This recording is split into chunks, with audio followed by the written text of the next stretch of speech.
ఇదేనా నీ రూమ్? అవును. దీన్ని రూమ్ అంటారా? మా ఇంట్లో వాచ్మెన్ రూమ్ కూడా ఇంతకన్నా బాగుంటుంది. అసలు ఈ బెడ్షీట్ ఏంటి? ఈ బెడ్ ఏంటి? ఓహ్, ఎంత కంపు కొడుతున్నాయో తెలుసా? ఇలాంటి చోట నేను ఉండాలా? నా వల్ల కాదు రవి. ప్లీజ్ మాధవి, కొంచెం అడ్జస్ట్ చేసుకో. కొన్ని రోజులు మనం ఇక్కడే ఉండక తప్పదు. ఆ తర్వాత మనం వేరే చోటుకి మారిపోదాం. ఎలా రవి? నా వల్ల కావట్లేదు. అసలు మా నాన్నే కనుక ఈ పెళ్లి కొప్పుకునుంటే మనకిన్ని ప్రాబ్లమ్స్ వచ్చేవే కాదు. నేను అదే అనుకున్నాను మాధవి, కానీ మీ డాడీ అలా రివర్స్ అవుతారనుకోలేదు. చిన్నప్పటి నుంచి నేనేం అడిగినా కాదనని మా డాడీ నిన్ను పెళ్లి చేసుకుని తీసుకెళ్తే కాదనరు అనుకున్నాను. కానీ ఇలా బయటికి వెళ్ళిపోమంటారని అనుకోలేదు. నా ప్లాన్ మొత్తం రివర్స్ అయింది. నేను నీకంటే ఎక్కువగానే ఆలోచించాను. నా బాధ ఎవరితో చెప్పుకోవాలి? నీ 50 కోట్ల ఆస్తి నా చేతికొస్తే ఉద్యోగం చేసే పని లేకుండా హాయిగా ఏ బిజినెస్ చేసుకుంటూ ప్రశాంతంగా బతకొచ్చు అనుకున్నాను. కానీ మళ్ళీ వచ్చి ఈ నరకంలోనే బతకాల్సి వస్తుంది అనుకోలేదు. ఏం ఆలోచిస్తున్నావు రవి? ఏం లేదు. నువ్వు కొద్ది రోజులు ఓపిక పట్టావంటే నా జాబ్ పర్మనెంట్ అవుతుంది. ప్రొబేషన్ పీరియడ్ అయిపోయిందంటే నా శాలరీ పెరుగుతుంది. అప్పుడు మనం ఇక్కడి నుంచి వెళ్ళిపోదాం. అంటే అప్పటి వరకు నాకు ఈ నరకం తప్పదన్నమాట. ప్లీజ్ మాధవి, నా కోసం. సరే, నీకోసం అంటున్నావు కాబట్టి ఈ నరకాన్ని అనుభవిస్తాను. తొందరగా మనం ఇక్కడి నుంచి బయటపడాలి. అలాగే. ఇక్కడి నుంచి బయటపడడం అంటే స్ట్రైట్ గా నీ ఇంట్లో పడ్డమే. ఆ 50 కోట్లు నా సొంతం చేసుకోవడమే.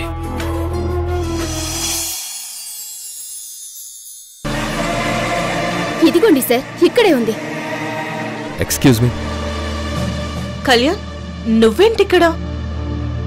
సారీ, నేను నీ ఫ్రెండ్ కళ్యాణ్గా రాలేదు. ఇన్స్పెక్టర్ కళ్యాణ్గా వచ్చాను. చెప్పండి sir. Miss Karthika, you are under arrest.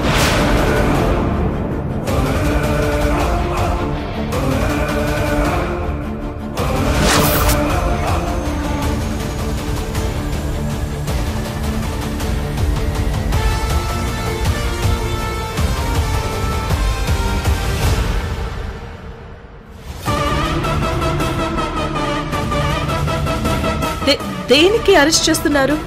Drugs కేసులో అసలు నేరస్తురాలివి నువ్వేనని, ఆ రోజు కారులో వచ్చి డ్రగ్స్ కొన్నది నువ్వేనని ప్రూవ్ చేసే ఆధారం మాకు దొరికింది. ఆధారమా? ఏంటి ఆధారం? ఇదిగో ఇది.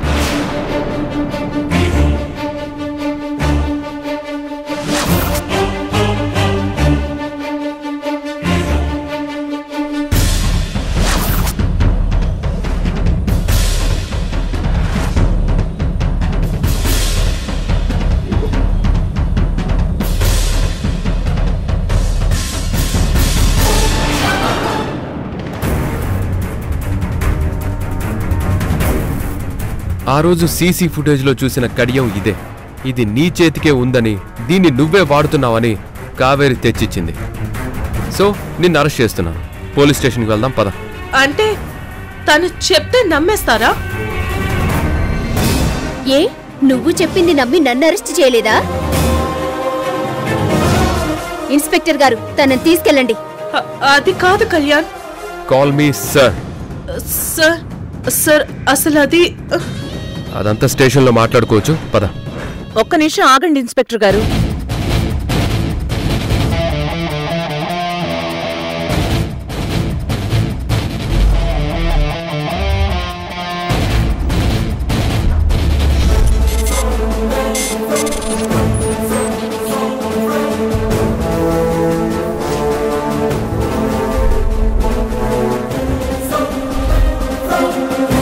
ఇన్స్పెక్టర్ గారు, మీరు కార్తిక్ అరెస్ట్ చేయడానికి వీల్లేదండి. ఇదిగో, ఇన్స్పెక్టర్ గారి దగ్గర అన్ని ఎవిడెన్స్లు ఉన్నాయి. ఆయన అరెస్ట్ చేయడానికి వచ్చారు. నువ్వు మధ్యలో చేరి అంతా చెడగొట్టకు. సార్, మీరు తీసుకెళ్ళండి సార్. ఇన్స్పెక్టర్ గారు, కేవలం కడియం ఉన్నంత మాత్రాన తనే నేరస్తురాలని ఎలా అంటారు? కార్లో వచ్చిందని కావేరిని కూడా అరెస్ట్ చేశారు, కానీ తను నిర్దోషం తేలింది. అలాగే పూర్తి ఆధారాలు లేకుండా కార్తీక్ అరెస్ట్ చేస్తే తర్వాత ఇబ్బంది పడేది మీరే సార్. ఆధారం లేకపోవడమేంటి? ఆ రోజు నువ్వు ఆ కడియాన్ని... కావేరి, నువ్వు మాట్లాడుకో. అక్కకు నీకు మధ్య గొడవలున్నాయని ఇలా పోలీస్ కేసులో ఇరికిస్తావా? తప్పు కదూ? లేదు సార్, ఈవిడ అబద్ధం చెప్తుంది. ఏదో రకంగా కార్తీకని కాపాడాలని చూస్తుంది.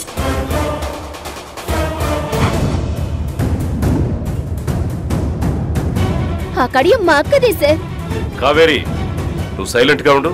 అమ్మ మాట్లాడుతోంది కదా. సార్, వీళ్ళిద్దరూ కలిసి మా అక్కను సేవ్ చేయడానికి ఏదో ప్లాన్ చేస్తున్నారు సార్. ముందు తనని అరెస్ట్ చేయండి సార్.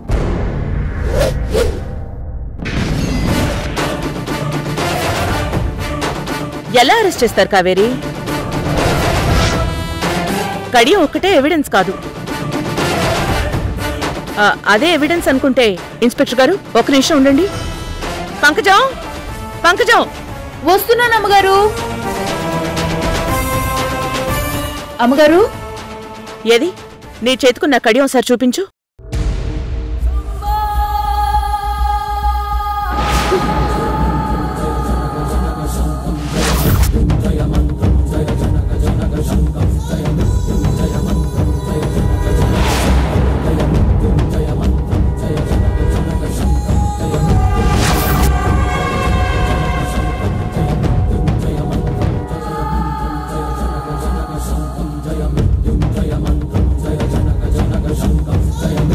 ఇప్పుడే ఉంటారు సార్.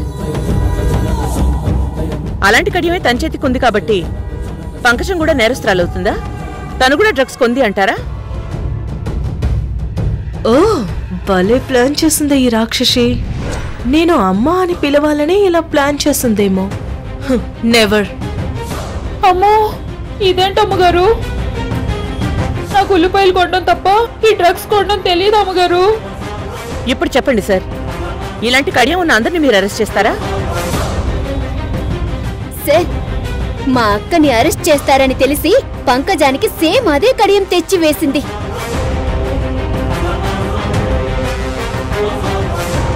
ఏయ్ పంకజం, నిజం చెప్పు, ఇది నీకిచ్చింది ఈవిడే కదా?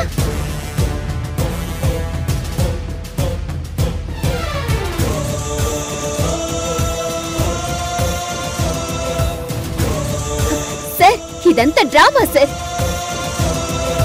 కావాలంటే తనకి బ్లడ్ టెస్ట్ చేపించండి.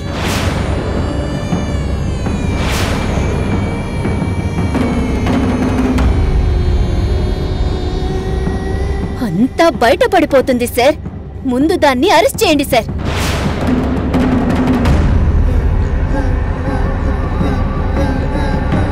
కావేరి, ఏంటిది? అక్కయ్య మీద ఎంత కోపం ఉంటే మాత్రం ఇలాగైనా చేసేది? నువ్వు సైలెంట్ గా ఉండు. డాడీ. ఇన్స్పెక్టర్ గారు, కావేరి కూడా ఇలాగే బ్లడ్ టెస్ట్ చేయించారు. రిజల్ట్ ఏమొచ్చిందో మీరు చూశారు కదా. కార్తీక విషయంలో కూడా అంతేనండి.